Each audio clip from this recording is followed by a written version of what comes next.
Dallam did redraw a portion of the road that leads up to KSBY, and that is what we see on Google Maps today. He's just one of many volunteers who makes our experience driving, hiking, and biking a better one. Take a look.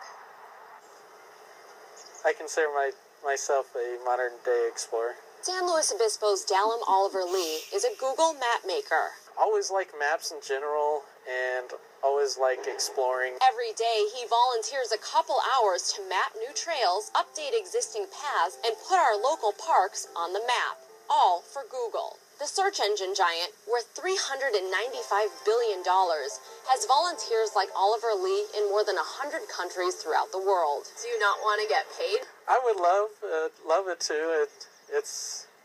I guess I have to start somewhere. Since he began 3 years ago, Oliver Lee has mapped nearly 1,000 miles of roads and trails, including portions of the Bob Jones Trail. I noticed that when I first started, all these different websites provided like by the county or nonprofits had all these hiking and biking trails, but sometimes they were outdated. And all he has to show for his work is this backpack. But for Oliver Lee, the payoff is intrinsic. I primarily did also to get people outdoors, bicycling, hiking. And he knows there's no one better equipped to do the job than someone who's actually walked the walk. Having local knowledge has the upper hand of someone that's doing it remotely, whether it's a Google employee or another volunteer.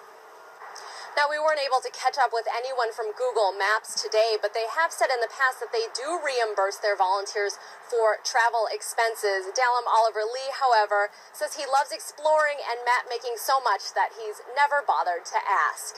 Live and local in San Luis Obispo, Lily Tan, KSBY News. Thank you, Lily. Great kid, doing something for other people than just himself. Now, anybody with an account can become a map maker, but Oliver Lee says the review process is pretty strict when a new explorer is first starting out. He says he's made a few mistakes, but if people get lost, it could also be because the satellite images are outdated.